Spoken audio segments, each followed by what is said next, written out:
नमः शिवाभ्यां नवयौवनाभ्यां परस्पराश्लेष्टवपुर्धराभ्यां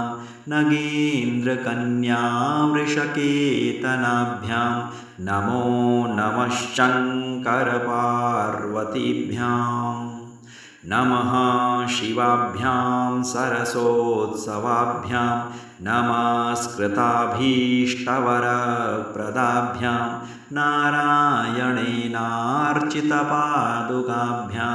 नमो नमः शङ्करपार्वतीभ्याम् नमः शिवाभ्यां वृषवाहनाभ्यां विरिञ्चिविष्णुन्द्रसुपूजिताभ्यां विभूतिपाटीरविलेपनाभ्यां नमो नमः शङ्करपार्वतीभ्याम् नमः शिवाभ्यां जगदीश्वराभ्यां जगत्पतिभ्यां जयविग्रहाभ्यां जम्भारिमुख्यैरभिवन्दिताभ्यां नमो नमः शङ्करपार्वतीभ्याम्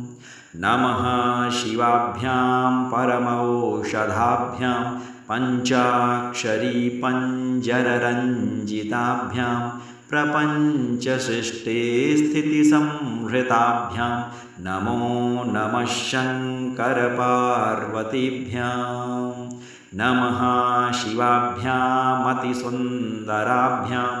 अत्यन्तमासक्तहृदम्बुजाभ्याम् अशेषलोकैकहिताङ्कराभ्यां नमो नमः शङ्करपार्वतीभ्याम् नमः शिवाभ्यां कलिनाशनाभ्याम् अङ्कालकल्याणवपुर्धराभ्यां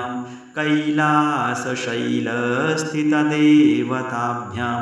नमो नमः शङ्करपार्वतीभ्याम् नमः शिवाभ्यामशुभापहाभ्याम् अशेषलोकैकविशेषिताभ्याम् अकुण्ठिताभ्यां स्मृतिसम्भृताभ्यां नमो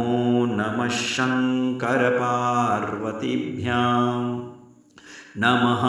शिवाभ्यां रथवाहनाभ्यां रवीन्दुवैश्वानरलोचनाभ्यां राकाशशाङ्काभमुखाम्बुजाभ्यां नमो नमः शङ्करपार्वतीभ्याम् नमः शिवाभ्यां जटिलन्धराभ्यां जरामृतिभ्यां च विवर्जिताभ्यां जनार्दनाब्जोद्भवपूजिताभ्यां नमो नमः शङ्करपार्वतीभ्याम् नमः शिवाभ्यां विषमेक्षणाभ्यां बिल्वच्छदामल्लिकदामभृद्भ्यां